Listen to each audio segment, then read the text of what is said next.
உறவுகள் அனைவருக்கும் வணக்கம். அகதி என்ற சொல் எவ்வளவு எளிமையாக பயன்படுத்தப்படுகிறது என்பதை பாருங்கள் தாய் தமிழ் சொந்தங்களே. 50 ஆண்டுகளுக்கு முன்பு தமிழன் அகதியாக போனான். ஈழத்திலே இருந்து அரசியல் அகதியாக போனான்.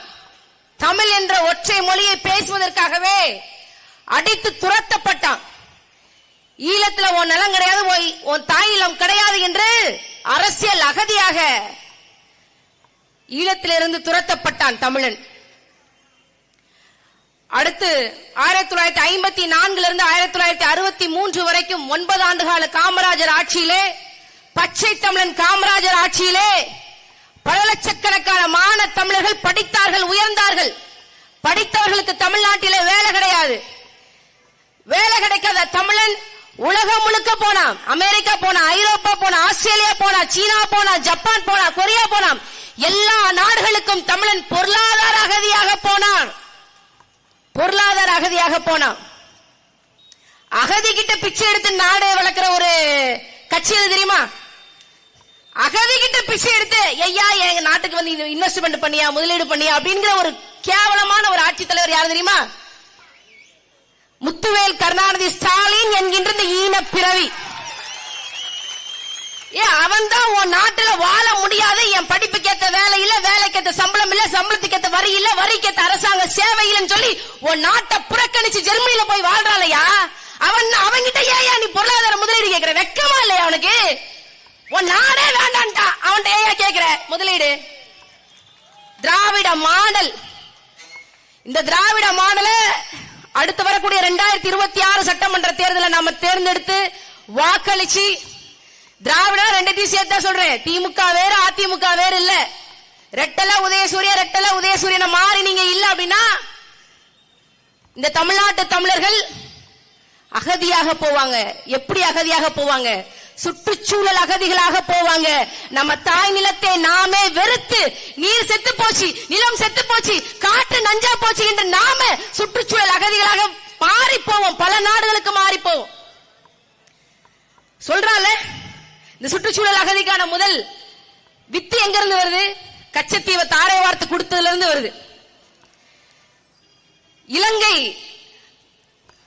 அதிபர் சொல்றாரு, திசநாயக்க சொல்றார், அனுர திசநாயக்க சொல்றார், கச்சத்தீவை விட்டு கொடுக்க மாட்டோம் அப்படின்னு. எப்படி கச்சத்தீவை விட்டு கொடுக்க மாட்டார்? அது ஓன் நாடா? இது ஓன் நாடா? கச்சத்தீவு ஈழத்தை சேர்ந்ததா? கச்சத்தீவு சிங்களத்தை சேர்ந்ததா? இலங்கை என்ற நாடு சிங்களவனுக்கா தமிழனுக்கா என்கின்ற விவாதம் நடந்துகிட்டு இருக்கும் போது கச்சத்தீவை எப்படி ஓன் நாடுன்னு சொல்லுவேன்? கச்சத்தீவை விட்டு தர மாட்டோம் அப்படின்னா எங்கள் அண்ணன் சீமான் அவர்களுடைய ஆட்சியை கச்சத்தீவை தமிழர்கள் நாங்கள் தட்டி பறிப்போம்.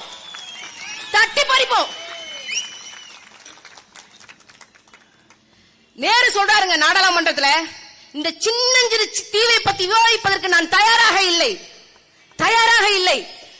இந்த சின்னஞ்சிறு தீவுக்காக இவ்வளவு முக்கியத்துவம் கொடுக்க வேண்டிய அவசியம் எங்கிருந்து வருகிறது? இது குறித்து இனிமேல் நாடாளுமன்றத்தில் பேச நான் அனுமதிக்க மாட்டேன் என்று இந்திய நாட்டின் முதல் பிரதம அமைச்சர் நேரு சொல்லியிருக்கிறார். ஆனா அதே நேரத்தில் மேற்கு வங்கத்தை சேர்ந்த பெருபாரி என்கின்ற ஒரு நிலம், அந்த நிலத்தை அப்போது இருந்த பாகிஸ்தானுக்கு தாரை வார்த்து நேரு கொடுக்கிறதுக்கு தயாராகிட்டு இருக்கிறாரு. அப்போ பாகிஸ்தானுடைய நிலப்பரப்புல பெருபாரி யூனியன் சேரப்போகுது. அப்ப மேற்கு வங்கத்தை சேர்ந்த முதலமைச்சர் பி.சி. ராய் என்ன சொல்றாரு தெரியுமா? நேருவாவது மண்ணாங்கட்டியாவது பெருபாரி யூனியன் வங்களத்தை சேர்ந்த ஒரு தாயிலம், அதை பாகிஸ்தானுக்கு கொடுக்க விட மாட்டேன் என்று சொல்லி நீதிமன்றத்தை நாடினாரு. அவருடைய கோரிக்கையை வெற்றி பெற்றாரு. நேரு தன்னுடைய கோரிக்கையை பின்வாங்கினார். அப்படி கச்சத்தீவுக்கு ஏன் செய்யல? ஏன்னா கச்சத்தீவு 1974 தாரை வார்க்கப்படும் போது தமிழ்நாட்டின் ஆட்சி அதிகாரத்தில் உட்கார்ந்தது மஞ்சத்துண்டு மாஃபியா கருணாநிதி. தமிழன் அல்ல. அதான் காரணம். வேற எதுவும் காரணம் இல்லை. நீங்க சொல்ற ONGC, நான் கடல்ல இருந்து பெட்ரோல் எடுக்க போறேன், கடல்ல இருந்து எரிவாயு எடுக்க போறேன். நம்ம கடல்ல இருந்து உப்பு எடுப்போம், மீன் எடுப்போம். அவன் கடல்ல இருந்து எரிவாயு எடுக்கணும்னு வர்றான். என் மீனவ சமுதாய மக்களுக்கு நான் சொல்லுவேன், இந்த நாட்டில் இருக்கக்கூடிய கடல் வளமும் மீனவர்களுக்கு தான் சொந்தம், நாட்டு வளமும் மீனவர்கள் நமக்கு தான் சொந்தம். ஒரு சீட்டு 2 சீட்டுக்காக திமுக அதிமுக வாக்களிச்சு ஏமாறாதீங்க. உங்களுக்காக நாட்டில் எப்படி DSP DGP SP inspector sub inspector இருக்குதோ அதே மாதிரி போலீஸ் படையை காவல் படையை நெய்தல் படையை கட்டுவதற்கு எங்கள் அண்ணன் செந்தமிழன் சீமான் அவர்கள் தயாராக இருக்கிறார். நீ நெய்தல் படையை இறக்கி விட்டு பாரு, சிங்களவன் கப்பற்படை துண்டக்கான துணியக்கான இந்திய நிலப்பரப்புல இருந்து வெளியேறானா இல்லையா பாரு, கடற்பரப்பு வெளியேறானா இல்லையா பாரு. பாரு சவால். சிங்களவன் ஓடுறத நீ பார்க்கணும்ல, நம்ம பார்க்கணும்ல, அதுக்கு ஒரு வாய்ப்பு கொடுத்து பாருங்க. இதுவரைக்கும் அவாடிச்சு நம்ம திரும்பி வந்தோம். இனிமேல் தமிழர்கள் நாம திருப்பி அடிக்கிற காலம் வந்து விட்டது.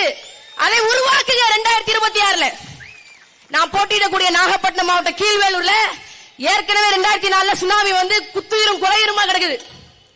அங்க மண்ணல்றதுக்கு இந்த திமுக ஆட்சி அதிகாரம் கொடுத்திருக்கு. மண்ணல்றான், சவுட்டு மண்ணல்றான். அங்க இருக்கக்கூடிய ஆட்சியாளர் ஐஏஎஸ் படிச்சவர் மாதிரியே பேசல. எப்படி பேசுறாரு? திமுக மாவட்ட செயலாளர் மாதிரி பேசுறாரு.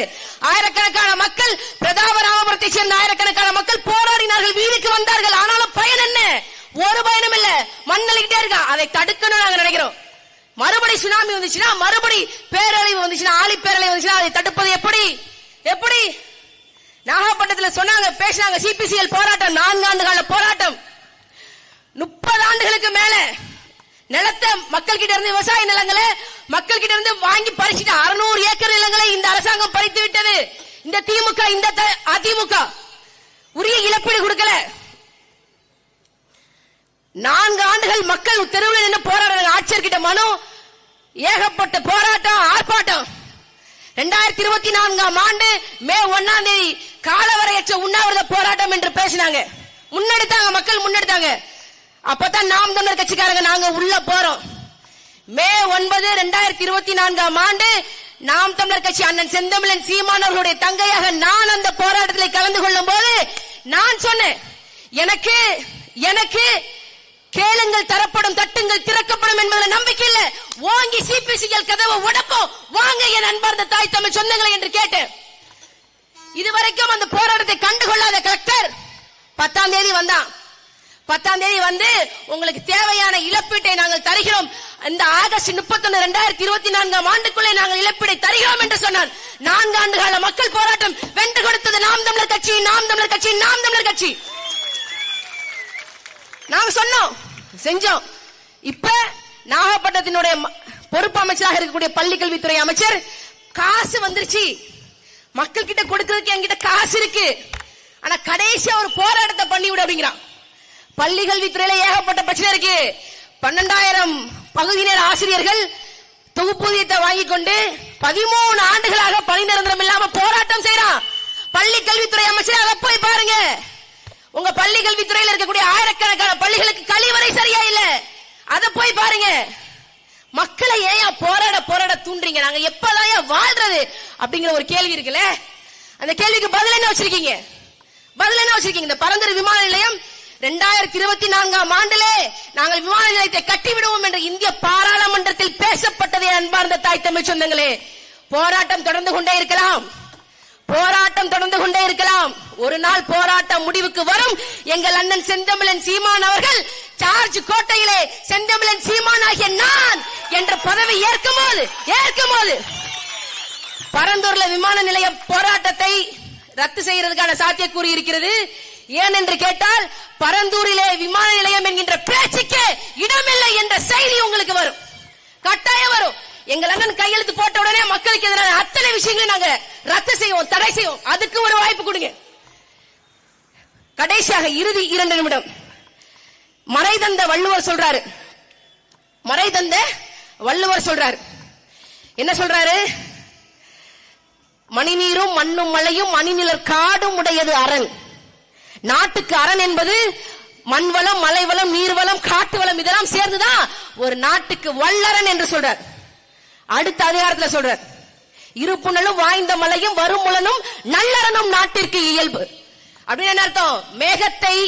மேகத்தில் இருக்கக்கூடிய கருமேகத்தில் இருக்கக்கூடிய நீர்த்துளிகளை எல்லாம் இங்க மழையாக பொழிய வைக்கக்கூடிய அளவுக்கு இங்க நிலவளம் இருக்கணும், காட்டு வளம் இருக்கணும். அந்த பொழிந்த நீர் வளத்தை தேக்கி வைக்கக்கூடிய அளவுக்கு ஏரிகள், குளங்கள், கம்மாய்கள் என்று இங்க இருக்கக்கூடிய நீர்நிலைகள் இருக்கணும். இது ரெண்டும் இருப்பது இரும்புணலும் வாய்ந்த மலையும் வரும்புலனும் வல்லரன் சொல்றான். இன்னொன்னு சொல்றான், அதே அதிகாரத்தை சொல்றான். உருப்பசியும் ஓவாப்பிணியும் செருபகையும் சேராது இயல்வது நாடு. ஒரு நாட்டு மக்களுக்கு ஒரு பசி இருக்கக்கூடாது, பசி இருக்கக்கூடாது, தீர்க்க முடியாத நோய் இருக்கக்கூடாது. அதுதான் நாட்டு மக்களுக்கான அழகு. நம்ம நாட்டுல எல்லா வளமும் இருக்கு ராஜா, எல்லா வளமும் இருக்கு. குறிஞ்சி என்பது மலையும் மலை சார்ந்த இடமும். இன்னைக்கு அது வந்து கிரஷருக்கான இடமா மாறிச்சு. விளிங்கம் 2வது ஃபேஸ் கொண்டு வந்துட்டான், விரிவாக்கம் செய்யணும்னு சொல்றான். யாரு? இளிச்சவாய் தமிழர்கள் இருக்கிறதுனால சொல்றான். அடுத்து வருது முல்லை, முல்லை காடும் காடு சார்ந்த நிலமும் வருது, அதை கொள்ளையடிக்கிறான். மருதம் வயலும் வயல் சார்ந்த நிலமும். இந்த ONGC இந்த மாதிரியான பரந்துரை விமான நிலையம், மீத்தேன் எடுக்கிறேன், ஈத்தேன் எடுக்கிறேன், ஷேல் கேஸ் எடுக்கிறேன், ஹைட்ரோ கார்பன் எடுக்கிறேங்கிற திட்டம் வருது.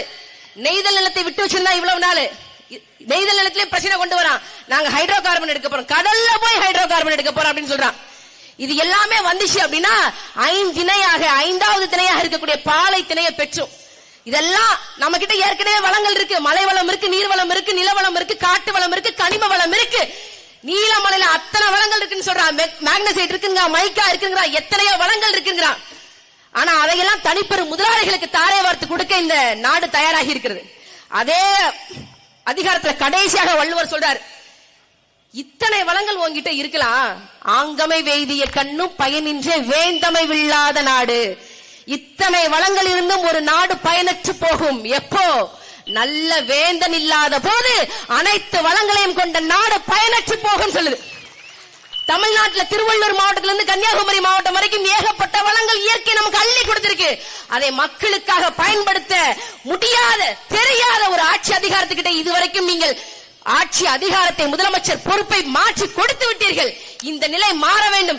எம் மண்ணின் வளங்கள் எம் மண்ணின் மக்களுக்கே என்று முழங்குகின்ற செந்தமிழன் சீமானவர்களுடைய ஆட்சியை நீங்கள் தாருங்கள். இந்த செந்தமிழ் நாட்டில் செந்தமிழன் சீமானன் அவர்கள்